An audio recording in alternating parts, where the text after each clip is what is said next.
શું તમારા બાળકો ધોરણ 12 પછી MBBS, એન્જિનિયરિંગ, CA કે અન્ય કોઈ પ્રોફેશનલ કોર્સમાં પ્રવેશ લઈ રહ્યા છે, પણ આગળના અભ્યાસ માટે નવું લેપટોપ ખરીદવાનો ખર્ચ તમને ચિંતામાં મૂકી રહ્યો છે?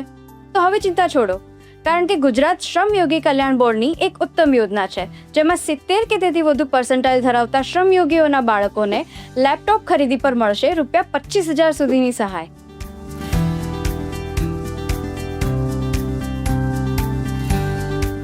નમસ્કાર મિત્રો, ધ માહિતી શોમાં આપનું સ્વાગત છે.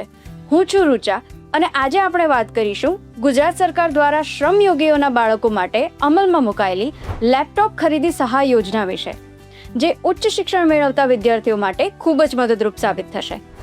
ગુજરાત શ્રમયોગી કલ્યાણ બોર્ડ દ્વારા અમલમાં મુકાયેલી આ યોજના અંતર્ગત જો શ્રમયોગીના બાળકો પ્રોફેશનલ કોર્સમાં એડમિશન લીધા બાદ નવું લેપટોપ ખરીદે છે, તો તેમને લેપટોપની ખરીદ કિંમતના 50% રકમ અથવા વધુમાં વધુ ₹25,000 સુધીની સહાય આપવામાં આવે છે. એટલે કે જો તમે 50,000નું લેપટોપ ખરીદો છો તો 25,000ની સીધી આર્થિક સહાય સરકાર તરફથી મળશે. આ સહાયનો લાભ ગુજરાતના સંગઠિત ક્ષેત્રમાં કામ કરતા શ્રમયોગીઓના એવા બાળકોને મળશે જેમણે ધોરણ 12 બોર્ડની પરીક્ષામાં ઓછામાં ઓછા 70 કે તેથી વધુ પર્સન્ટાઇલ મેળવ્યા હોય.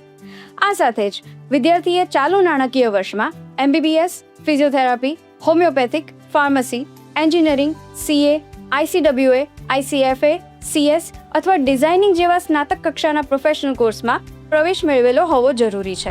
અરજી માટેના જરૂરી દસ્તાવેજોમાં વિદ્યાર્થીનું આધાર કાર્ડ, ધોરણ 12ની માર્કશીટ, પ્રોફેશનલ કોલેજમાં એડમિશન મળ્યાનો પુરાવો જેમ કે એડમિશન લેટર કે ફીની રસીદ, શ્રમયોગી હોવાનો પુરાવો અથવા આઈ કાર્ડ રજૂ કરવાનું રહેશે.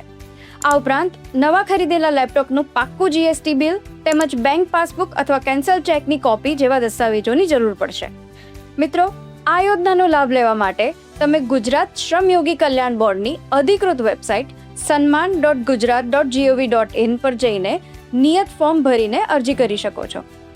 જો તમારા કે તમારા પરિચિતના બાળકે ઉજ્જવળ સફળતા મેળવીને પ્રોફેશનલ કોર્સમાં પ્રવેશ લીધો હોય તો આજે જ આ યોજનાનો લાભ લો.